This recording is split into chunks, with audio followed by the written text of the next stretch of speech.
Ya, oke, kita next ya. Nah, sekarang dalam konservatif, ya, dalam konservatif itu ada dua aliran di dalam konservatif. Ya, dalam teologi konservatif itu ada dua aliran utama. Yang pertama disebut dengan aliran evangelikal. Aliran evangelikal. Yang kedua, selain aliran evangelikal, yang kedua adalah aliran fundamental. Jadi yang pertama aliran evangelikal, yang kedua adalah aliran fundamental. Dua aliran ini yang bergerak untuk melawan liberal. Jadi dua aliran ini yang dikemas dalam istilah konservatif, baik evangelikal maupun fundamental. Ya. Jadi evangelikal dan fundamental itu dikemas dengan istilah konservatif. Jadi dua aliran ini sudah berbicara kepada pengajaran. Bukan hanya sekedar istilah. Evangelikal dan fundamental itu bukan hanya sekedar istilah. Tapi dia sudah masuk kepada pengajaran. Jadi pengajaran evangelikal, fundamental, aliran evangelikal, aliran fundamental, inilah kelompok-kelompok yang menantang ajaran-ajaran liberal.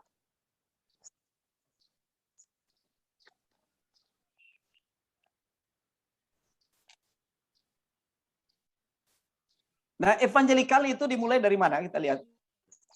Evangelikal itu kita sudah tahu dari kata yang berasal dari kata Yunani. Ya, evangelikal itu dari kata Yunani yaitu evangelion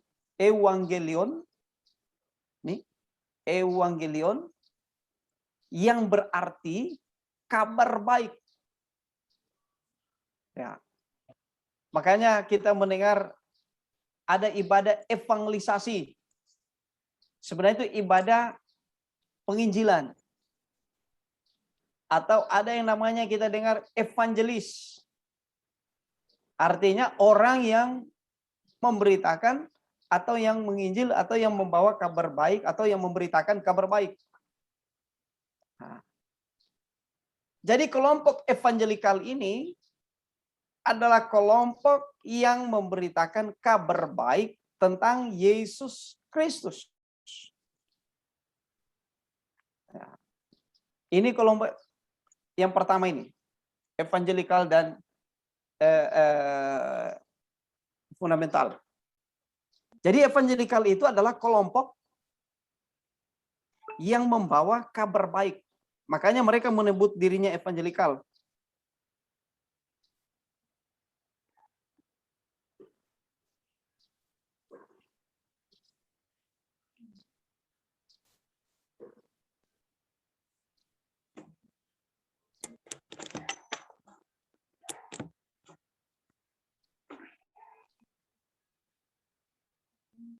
Oke ya. Jadi evangelikal itu adalah kelompok sesuai dengan namanya kabar baik. Jadi kelompok yang membawa atau yang memberitakan kabar baik tentang Yesus Kristus.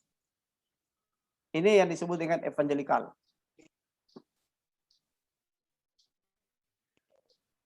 Nah, istilah ini atau evangelikal ini, istilah evangelikal ini orang lebih banyak suka dibanding dengan yang namanya fundamental. Ya. Karena kalau evangelikal itu ya tadi ini sesuai dengan namanya, kabar baik. Sehingga kelompok evangelikal ini orang lebih suka karena mereka lebih soft. Ya. Sehingga di sini istilah ini lebih disukai dibanding dengan istilah fundamental. Orang lebih suka istilah evangelikal itu daripada fundamental. Karena evangelikal itu lebih merupakan istilah yang dikaitkan dengan kedamaian. Ya. Jadi kelompok evangelikal ini adalah kelompok-kelompok yang senang dengan atau yang cinta damai. Senang dengan kedamaian, tidak mau ribut, tidak mau adu kekerasan, ya, dan lain-lain sebagainya. Mereka lebih soft, mereka lebih tenang, mereka lebih terkontrol secara emosi. Ini kelompok-kelompok evangelikal ini. Ya. Mereka lebih moderat. Jadi kelompok ini lebih disukai, sedangkan fundamental itu mereka tidak suka karena fundamental itu sering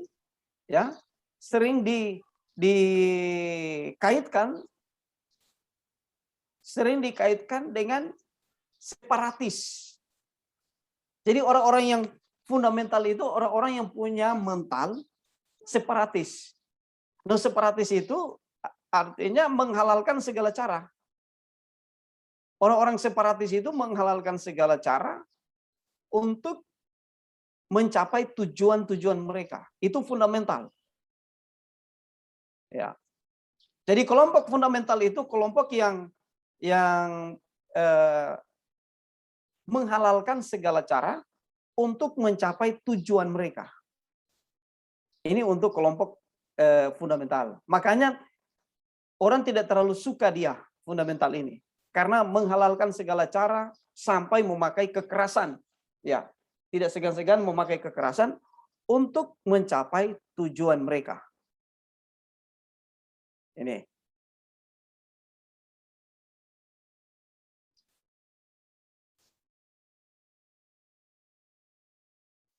Ya. Ini bisa dengar suara saya? Bisa dengar? Bisa. Jelas ya? Oke. Oke. Nah.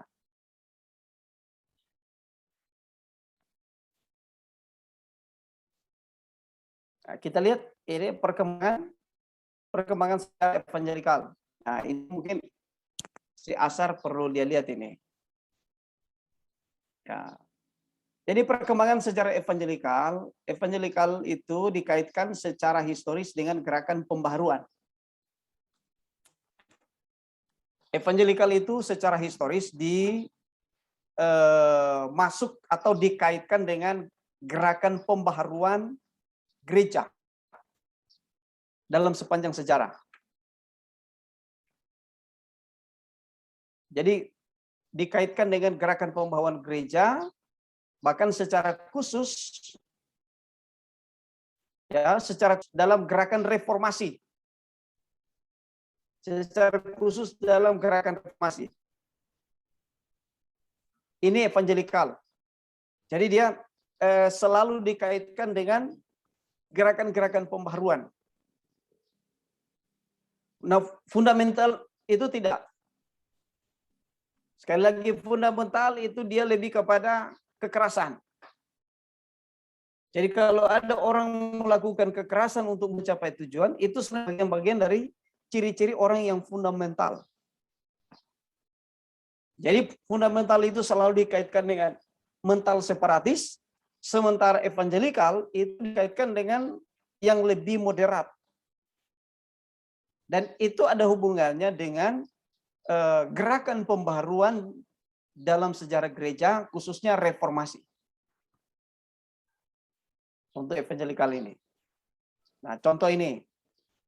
Ini tahu siapa ini kira-kira ini?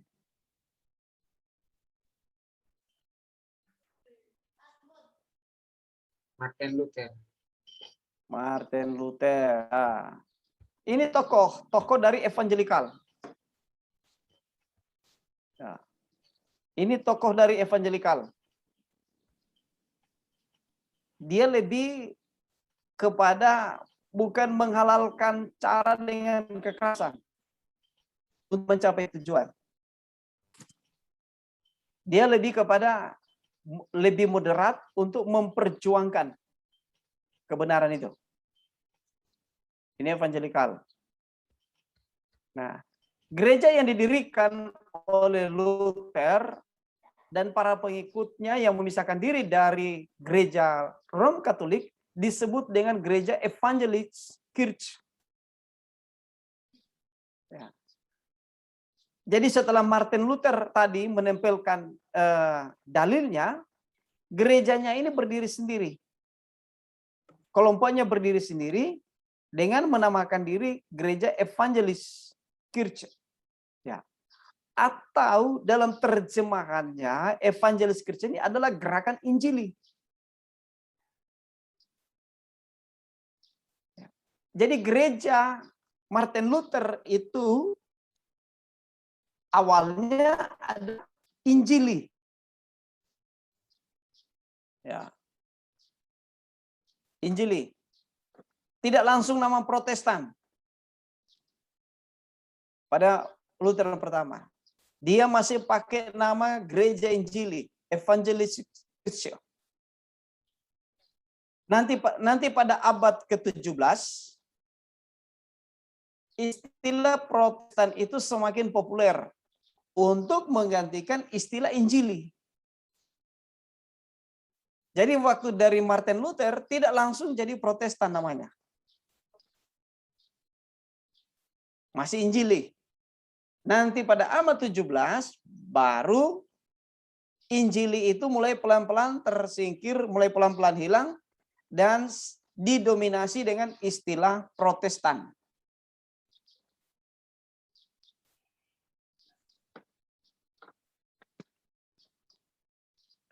Oke, mungkin ada yang mau bertanya di sekitar sini. Ada yang bertanya? Ya, silakan. Berarti sekarang kan dia tetap, sebab kalau sekarang kan kalau dia di Protestan ini dia justru kalau di Gemim, di Sulawesi Utara itu dia tetap dorang pakai Injili. Kalau Manado itu pakai Gemim. Injili Minahasa. Kalau di Sangir dia pakai Gemis. Injil di Sangir. Gemibem, Injil. Mereka masih tetap pakai Injil. Jadi memang begini. Memang seperti Gemim, gereja masih, karena memang dia pakai Injili, karena memang dasar awal dari Protestan itu dari situ, dari Injili. Ya, dari Injili. Jadi di Indonesia tidak dilarang ada pakai Injili, ada pakai Protestan. Nah, tidak masalah itu. Ada pakai Protestan, ada yang pakai Injili. Karena ya, jaringannya ya, jaringan Pak Riki. Ya. Jadi Pak Riki itu tidak masalah karena memang induknya dari sana. Ya, karena induknya dari Injili. Jadi kalau ada Gemim, Gemis, dia induknya memang dari sana. Ya, Gemim, induknya dari sana. Dan itu tidak salah. Karena memang induknya ada di situ, di Injili. Namun ada juga yang pakai istilah Protestan. Nah, istilah Protestan itu dia sebenarnya dari Injili juga. Cuma dia lebih kepada tergantung dari mana? Dari Belanda atau Jerman. Nah, kalau Belanda itu kebanyakan dia Protestan. Nah, tapi kalau Jerman dia lebih kepada Injili.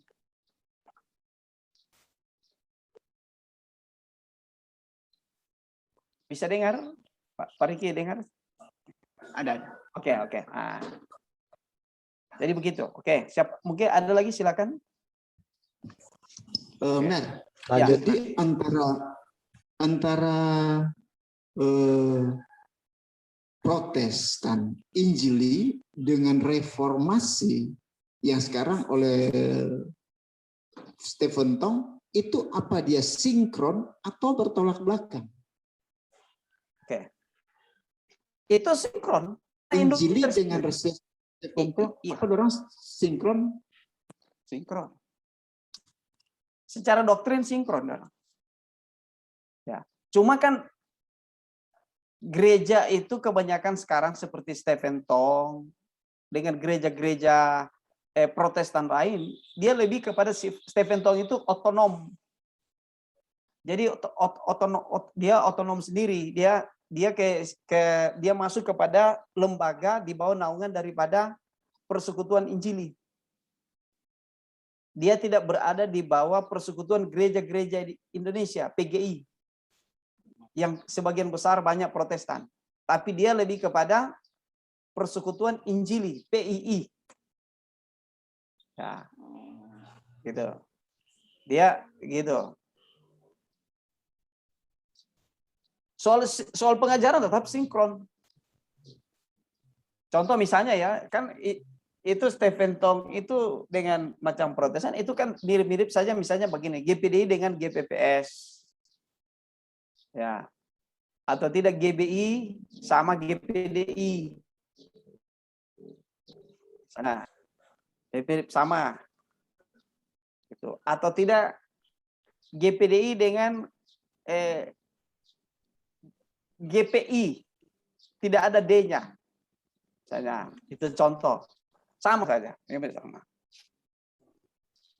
Hanya karena namanya sudah sifatnya otonomi, setiap lembaga gereja dia sudah bersifat otonom, macam Stephen Tong itu otonom. Dia punya sekolah sendiri. Ya, punya perguruan tinggi tersendiri. Dia punya pengelolaan keuangan secara otonom semua. Gitu. Tapi dia berada di bawah naungan Injili karena memang alirannya aliran Injili dia. Aliran Injili. Oke ya. Oke, masih ada lagi? Silakan. Ner, jadi Ya. Calvinis ini apakah dia berada di protes di Injili? Ada di dua-dua. Ada di dua karena baik Injili maupun Protestan dia menganut paham ke sana. Teologianya sama. Teologianya sama. Jadi Calvin itu tidak bergerak kepada organisasi gereja, dia bergerak kepada ajaran. Kemudian Arminian tidak bergerak kepada gereja, tapi kepada ajaran. Tapi Lutheran itu Luther dia bukan dari ajaran. Apa awalnya dari ajaran, dia menempelkan dalil-dalilnya itu di Wittenberg, tapi kemudian mendirikan gereja Luther yang namanya Kirche tadi, Evangelis Kirche, gereja Injili. Tapi ajarannya dari Calvin. Selain ajarannya dia, ada ajaran-ajaran Calvin yang dia bawa. Ya.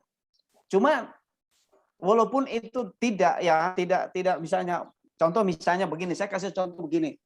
Ini ajaran. Contoh di GPDI dengan GBI misalnya. Ya. Sama-sama pegang baptisan Islam. Itu contoh. Tapi kita beda gereja, beda payung. Tapi ajaran masih sama. Mengakui kepenuhan Roh Kudus. Karunia-karunia Roh Kudus. Ya. Mengakui perpuluhan, tetapi sistemnya berbeda. Nah, seperti itu ini. Antara Lutheran dengan Injili dengan Protestan maupun antara gerakan Lutheran dengan Calvin. Hanya ada pada poin-poin tertentu saja yang membedakan.